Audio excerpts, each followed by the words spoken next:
Welcome to The Pursuit of Health, the podcast of Americans for Free Choice in Medicine. I'm your host, Rainer Schur. Joining us on the show today is Lin Zinser. Lin, thank you for joining us. Thank you for having me. I'm happy to be here. So Lin, we're having you on today to talk about health advocacy at the state level. Now, you yourself were involved in challenging the 208 Commission in Colorado. Could you tell us a little bit more about that and how you got into health advocacy?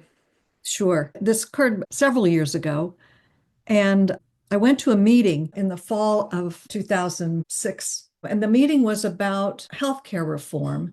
And I don't remember even why I went to the meeting, but at the meeting, I learned that the legislature had set up a commission called the 208 Commission, and they were wanting to introduce either mandatory health insurance for everyone in Colorado or at least mandated policies for Colorado. And I walked away from the meeting, and that really upset me. And partly because I was self-employed at the time, I actually was still trying to figure out what I wanted. I quit my law practice that I'd been involved in, and I was trying to figure out what I wanted to do next and was doing a number of different things. But I had my own health policy, insurance policy, and I didn't want to lose that. And I had friends that were doctors, and one particular doctor, Paul Shea, and I didn't want to lose him to another state because I was afraid that he would leave Colorado if this went into place. And I didn't know what to do.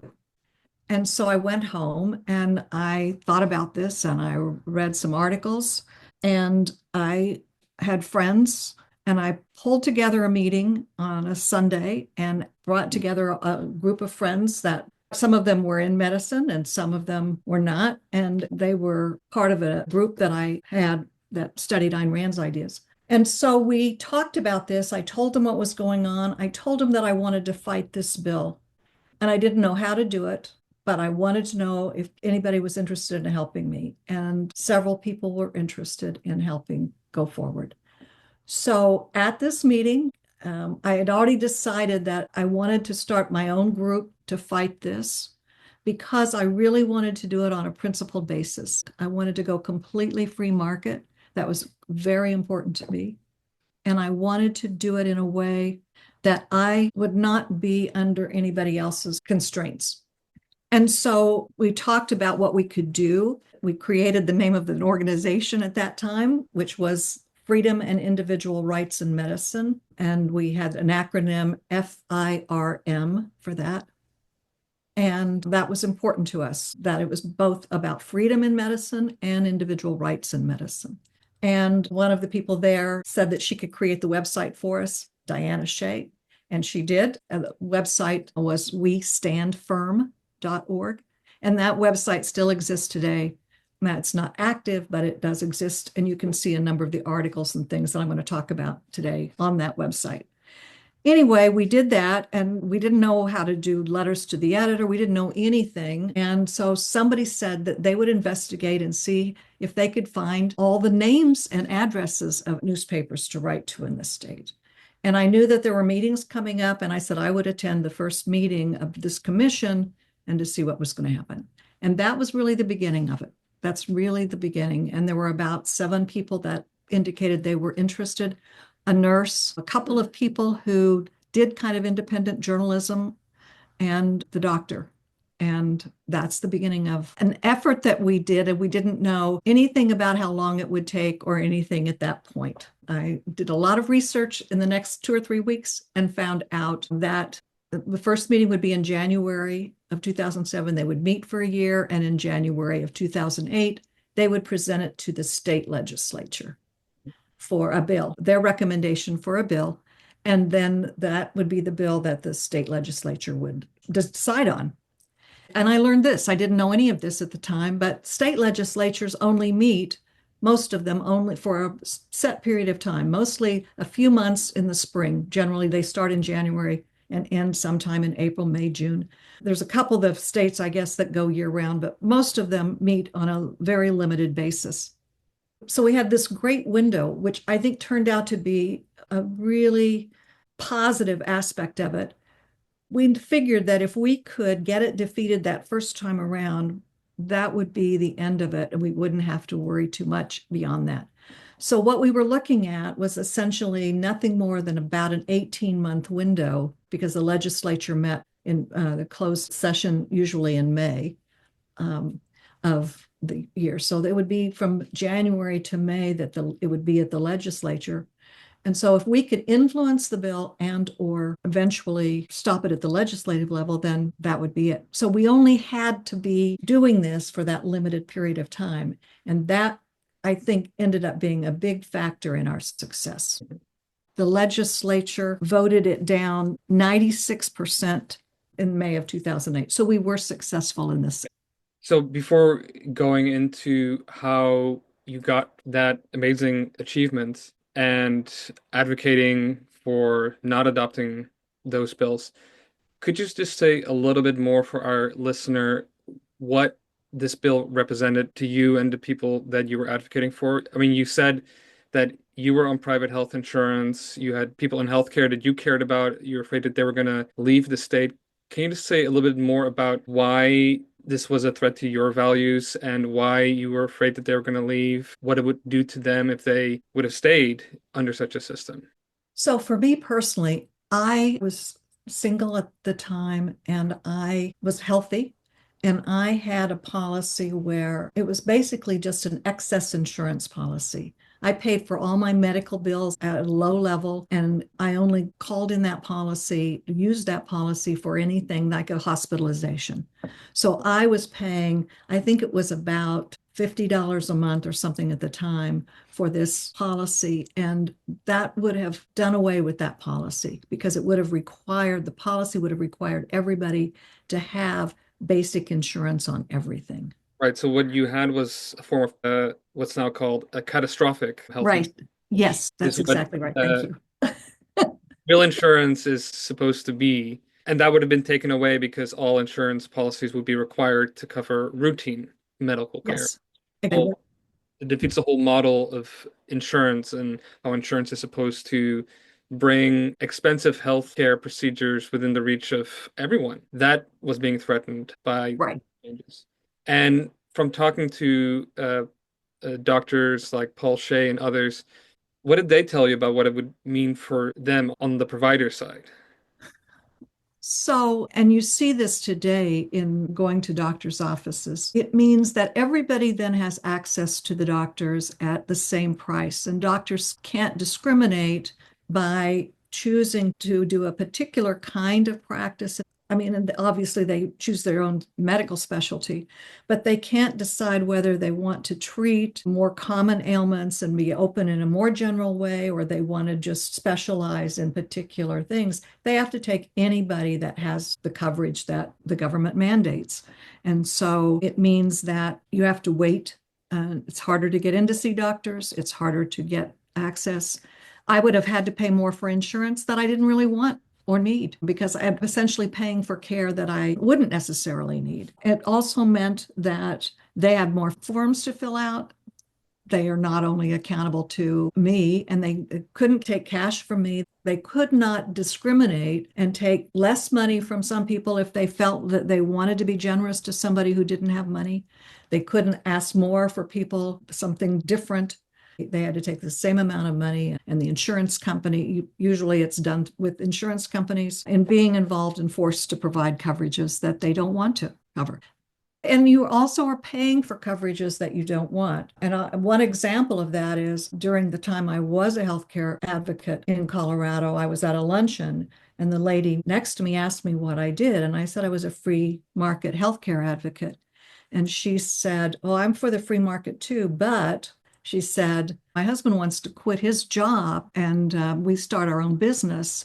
But we tried to get health insurance, and I had postpartum depression last year, and we couldn't get mental health insurance for me. If we do this insurance, or if we start this business, we couldn't get mental health for me, and they wouldn't write the policy at all for us." And I said, "Well," and I happened to have learned this. I said, "Well, that's not The insurance company's not doing that to you. That's a government policy. Mhm. The government policy is saying all mental health benefits are going to be covered, and you can't exclude mental health benefits. So the insurance company can't pause your insurance and say, we'll write the policy for you except for those benefits for a year or two and then come back. They used to do that, but they can't do that now because the policy says that they have to provide these benefits. And so they couldn't start the business they wanted. Her husband had to continue working. And so her choices were limited. And these restrictions on both patients and providers would have applied regardless of whether the 208 Commission recommended the universal model or the mandated model, right? Because Yes. Yes. even if they went with the mandated model, it's just universal healthcare through some other means, right? So it's the private health insurance that are being regulated in such a way that would achieve the same goal of universal coverage.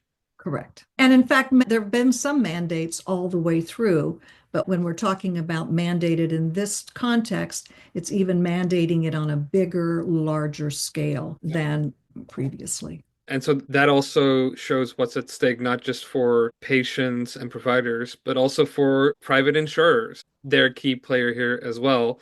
They were either going to be eliminated or regulated in such a way that they don't get to decide on the products and services that they sell and the value that they provide for others. They would, in effect, become government bureaucrats. Yes, that's a very good way of putting it. So now that we have on the table what was at stake for you personally and for other people in Colorado at that time, and now that you had gathered this group of people that were willing to fight this commission and its potential proposals, how exactly did you go about doing it? Well, the first thing we did was we had one person who went out and found that it's easy to find out how many newspapers there are, and you can get a list of them and through the press office and so he got that list and he circulated it to anybody that wanted to write letters to the editor or to write op-eds or whatever. And over the course of the next year, we had about 11 people, I think, write over 70 letters to the editor in about 15 different newspapers. And what was the kind of content and arguments that you were producing there? They were all about a free market in medicine. It depended because if they were letters to the editor, it was in response to some article that was written in the newspaper, and the person would be responding specifically to that issue. It wasn't just writing in on an ad hoc basis without any reference. And so it was very specific to whatever was being written. And at the beginning and throughout most of the time, newspapers largely were in favor of more government involvement in medicine. And so it was easy to find those articles and to respond to those articles. And so that provided at least some pushback. So people Right. are reading the local newspapers, they remember an article from last week about the 208 Commission. They might not know what to think about it. And then there's this letter to the editor that's Right. a new edition of the newspaper, and they see that, hey, there's some legitimate questions to be asked about this commission. We shouldn't take it for granted that these are the only options. So it's about creating mental space in the readers by simply speaking up. And writing in opposition to a specific statement or group of statements that the paper made. So the thing that I did, I went to the first 208 commission, which was all day meeting. It was set up. It had about 24 members, 27 by the end. Some of these members were appointed by the House, the state House. Some were appointed by the state Senate, and some were appointed by the governor through the insurance commissioner. And the election had just occurred, so we had an outgoing Republican governor, we had an incoming Democrat governor, and so they allowed the incoming Democrat governor to also select three people. So we had a lot of people. And the interesting thing to me about this is that there were no profit insurance companies on this board at all. There were doctors, the medical society was represented, the insurance commissioner's office was represented, and there were various nonprofits for various minorities, nonprofits for poor people, nonprofit medical or hospital, and other things. All of these people representing our social care workers, just a whole host of all of these people. But there was nobody that was for, like I said, for the private, no individual patient, no patient representatives, and no profit insurance companies were on the board as well. That's fascinating. And the only one free market person at all that was on the board was an economist, a healthcare economist. And she is the one that got me involved in this. I talked with her. She was the one that made the presentation that I went to and was sounding the alert about this. Her name was Linda Gorman, and she and I actually became friends over this. And she joined our coalition, even though she was on the commission. She wrote a couple of letters and a couple of articles as well. But she was the lone wolf on that commission of anybody advocating anything other than more government involvement. Everybody else was in wanting more government involvement. So now we've gotten a sense of the composition of the commission. Just very briefly, how did the commission even come about? The legislature decided that something should be done because 20% of the people in Colorado didn't have insurance at the time, health insurance. And they felt that that was a terrible amount. There were a lot of people that were concerned about that at the time, in other states as well. And there had been some states like Massachusetts had what became known as Romney Care, which was mandated insurance care. Hawaii had some sort of a mandated insurance plan as well. And that was kind of the model that was starting to go around the country. And so that was what they were looking at doing, was creating that. And they wanted a commission to figure out what would work for Colorado and suggest that. Then they would come up with a proposal, and then that would be what the legislature would vote on. So the legislature created the commission, charged its duties with coming up with the plan, and then set it in motion. And Romney Care was the model that eventually also inspired Obamacare, being fought for on the federal level around the same time. This new way of thinking about insurance, not as on the catastrophic model, but to cover all healthcare and not discriminate based on someone's risk to insure them, was in the air in general. And it seems Colorado was just a little bit ahead of other states when it came to that. Right. And so I attended the meetings and I listened very carefully. There were not very many people at these meetings that Mm. were in the audience. Oftentimes, there were maybe only 4 or 5 people. I went to every single meeting, and commissioners would always come down and ask, "Well, who are you?" And at the very first meeting, they came down and asked me after when they would take a break. They were on a stage, we were in some sort of an auditorium, and they came down and I told them my name. I'm Lin Zinser. And they said, "Where are you from?" And I said, "I live in Arvada, Colorado, which is a suburb of Denver." And, "Well, who do you represent?" And I said, "I represent me." I Mm. said, "I'm concerned about what you're doing and I'm here." And they didn't know what to do with that because at that time, the first meeting was we hadn't really gotten everything going yet. And I did represent me. So that was very interesting. That they didn't really know what to do with me at all. Later that same day, they read a statement from the Colorado Medical Association that indicated that all of Colorado's doctors were in favor of some sort of a plan. And I texted Paul, who was not there. He was working at his job as a medical doctor. And he and I talked briefly. I don't think we talked during the day. We made arrangements for me to talk in the evening after he got off work. And we talked that evening, and he didn't have any idea he was a member of the Medical Society. So he couldn't attend the second day, but he gave me a statement to read to the commission, which I did. And that really upset the commission and got us off to a really great start because the commission, one of its members was the vice president of the Medical Society, who was there on behalf of the doctors. And he had read the statement as representing the doctors. And Paul said he didn't know anything about the statement. He didn't represent him. It didn't represent any of the doctors he knew. And that really got that particular member, but the whole commission kind of woke up and came out and talked to me. And I texted Paul and said if the commissioner, because he wanted to talk to Paul directly.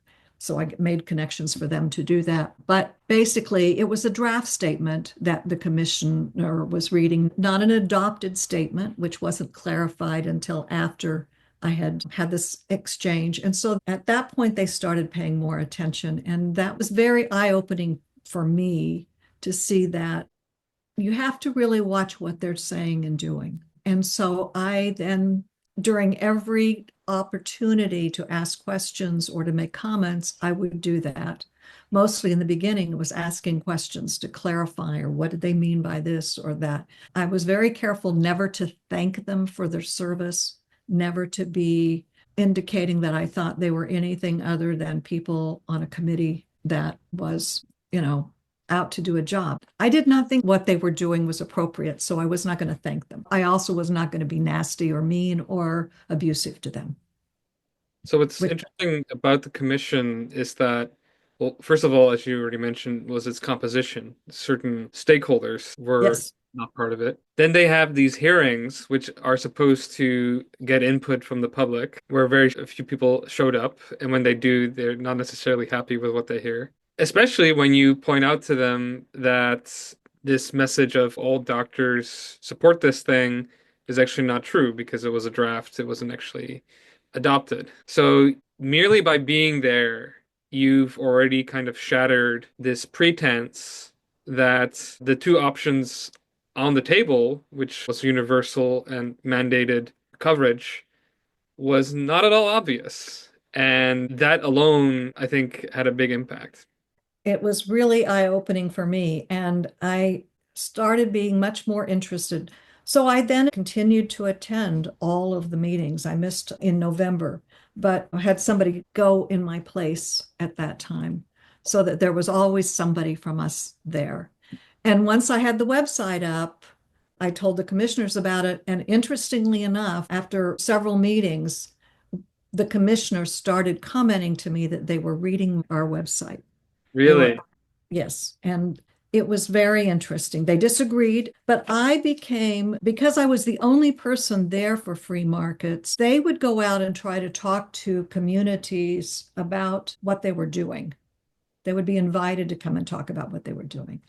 And a lot of times the communities would then say, well, is there somebody that we could get on the other side of this? And they started asking me to come and speak. And that's how I started speaking. Events was in part because of my being at these meetings and asking questions and disagreeing with them. And so I did. I went around to various town hall meetings and other community meetings, and wasn't a debate. I would just present why I thought this commission was doing the wrong thing and why they shouldn't be there. It's fascinating.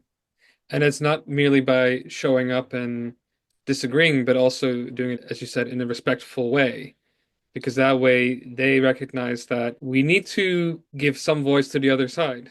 And we had, like I said, 70 letters. We had 36 op-eds that were published. I did media appearances. Linda Gorman and I appeared on a TV show together, one of the local TV shows. I did some radio and another TV. And it was throughout the year, it just kept chipping away. They did change in the spring. They dropped the universal health and only went to the mandates because they could tell that they were not getting any traction that way. So we even changed the debate and moved it into mandates. And you did that by providing a voice against the universal option at the very least, reaching people in the communities who then reached out to their representatives at the state level that they don't support it. And in the spring, they ask for proposals for various different kinds of reform. And someone who was part of our coalition, but not as free market as I would have liked, but he submitted what he called the FAIR proposal, which was a more free market approach than exists then. And interestingly enough, I think there were 5 or 7 proposals submitted, and that one was struck out almost immediately by the commission. They were not interested in that one at all. But that would never have happened had we not started our effort. So, how is it that you think you managed to convince representatives at the state level to not support these bills? It was a slow effort across the state and across the whole year. And part of that was I went around to different communities, but we also had people writing in papers all across the state. And what was really exciting for us was when we would see a letter to the editor that we didn't recognize the signature of. And we started seeing more and more of those popping up. I Mhm. went and spoke to a group in Colorado Springs, and one of the persons in the back of the room, when I was telling them what they were doing, was a chiropractor, turned out, and he stood up and he said, how do these people think they have the right to do this to us? I mean, that's the kind of response that is very endearing for me to hear. But I think people gain confidence if they hear the right arguments and they're already tilting that way, or they think there's something wrong, but they don't know what's wrong. If they hear it from other people, then they can respond in a positive way. And I think there are a lot of people out there who would respond positively, and they did respond positively to us. You know, not everybody, but it was very interesting to me.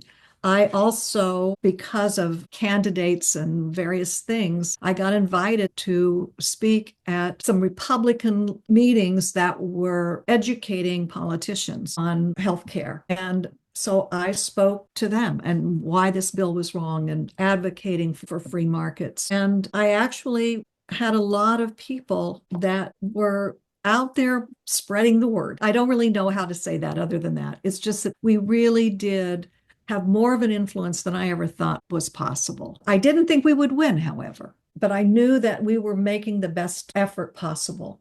And that was for me the most important thing, that I make my best effort. And in fact, at various times, I talked to a couple of legislators at different meetings, different events that I went to. Even the person who was in charge of the state policy advocacy groups, every state has a free market, or they call them free market, think tank. Every state has at least one. Some states have more than one.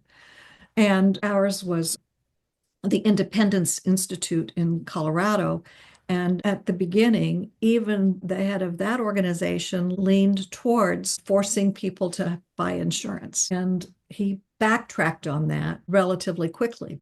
It really is interesting because I think a lot of people just get tired of fighting, and so they give in to the government pressures. And we weren't going to do that. We were advocating for free markets. And they recognize that these people are principled.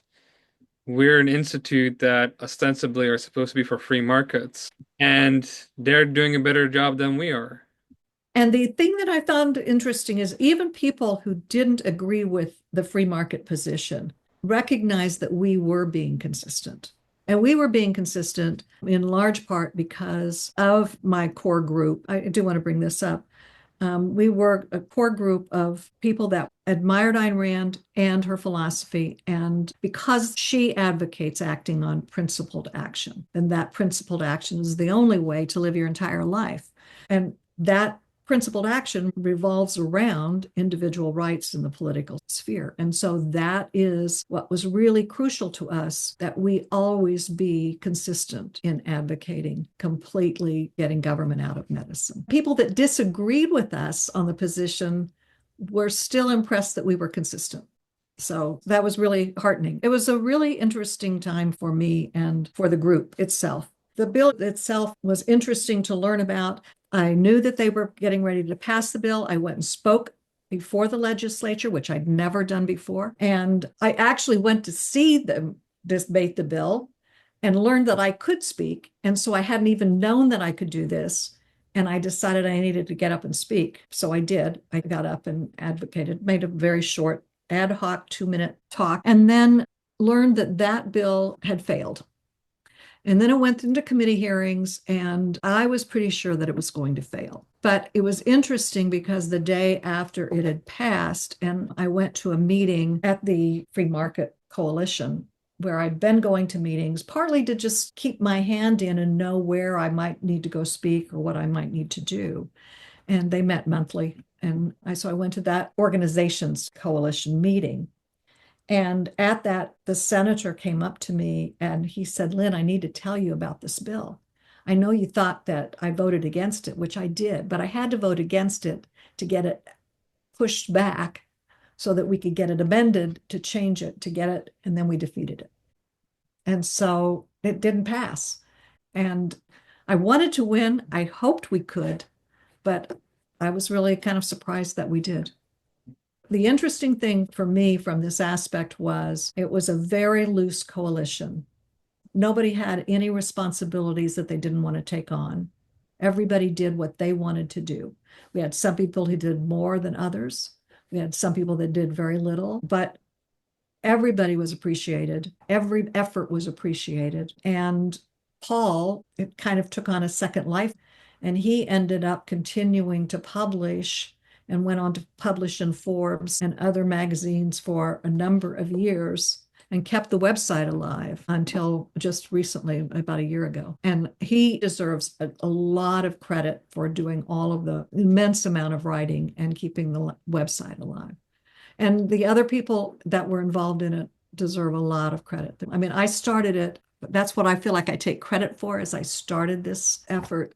But I could not have done it without the great people that jumped in with me and without the ideas. One of the other things we did was Leonard Peikoff wrote an excellent article called Healthcare is Not a Right about Hillary Care. And this was a really good article. And I wanted to get it published and use it for our effort. And because it referred to Hillary Care, I wanted to update it. And so I wrote to him or called him and asked him, and he agreed to let me update it. And I made the changes. And then he said, well, you have to put your name on it too, because now you've done part of this, which I didn't expect and I didn't know. But so that article is on our website, the updated one, and it's still the one that's in use today because it talked about universal health care. And that's really what Dr. Peikoff was talking about, but he was using the familiar acronym at the time of Hillary Care.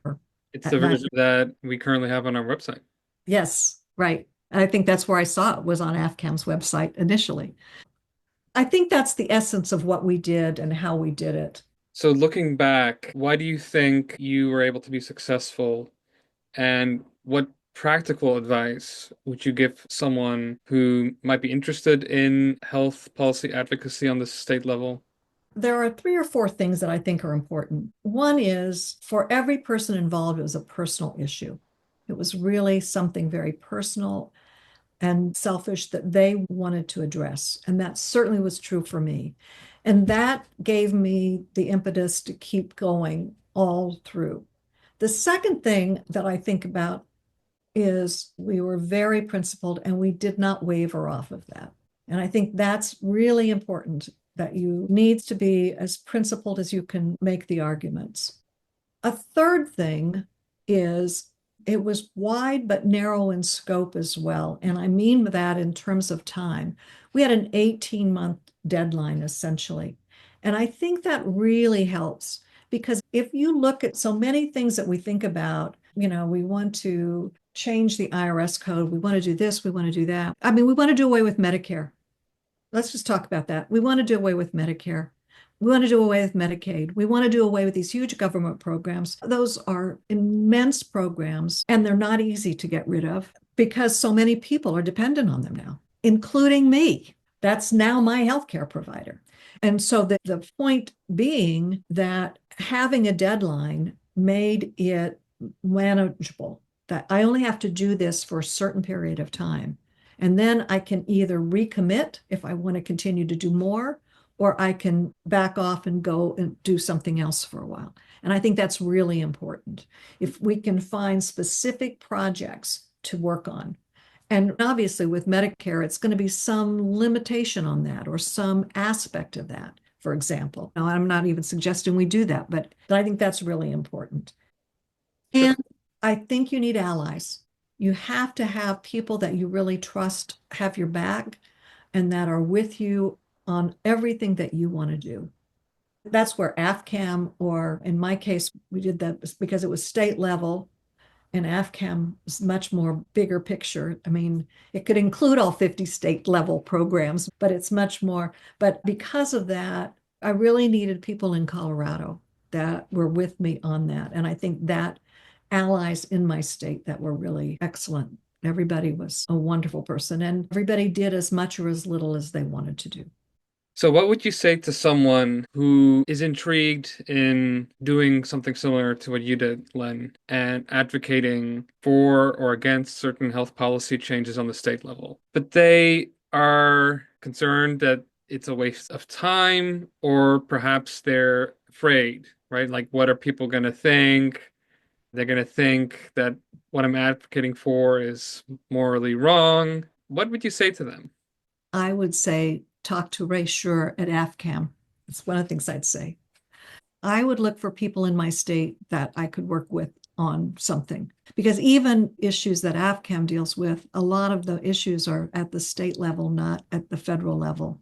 I think you have to figure out what it is you think you could do and then start talking to people about how to do it. I mean, that's what I did. I gathered people around me that I thought might be helpful or that would be interested or whatever. They were encouraging.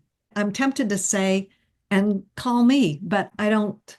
And I'd be happy to work with you on helping to do that. One thing I find inspiring about your story is that you went into this not expecting to win, in fact, expecting to lose, but you did it anyway. Now, it ended up being the case that you won, but why would you go into this not expecting to win? Because it did feel like, how can you fight the system, right? I mean, it's a big system. But what I learned, I think pretty early, this is the thing I think, it might have come out differently, but pretty early I could see cracks in the system, like at the commission level. And I think that's part of the other thing. I don't know whether I said this or not, is to start at the beginning, to try to find the beginning of where the commission, the investigation, or before it's already taken shape and it's already on the way to the legislature. Try to find that. And I think you can do that. And maybe one way is to even go to the state free market think tank people and see what they're doing, because they'll probably have some ideas.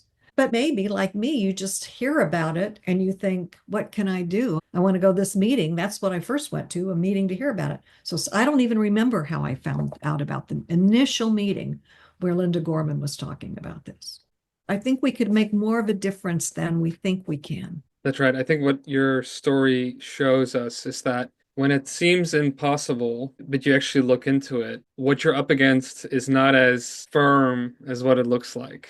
And also, even when it might be firm and daunting, by fighting against it, you're still fighting for your values.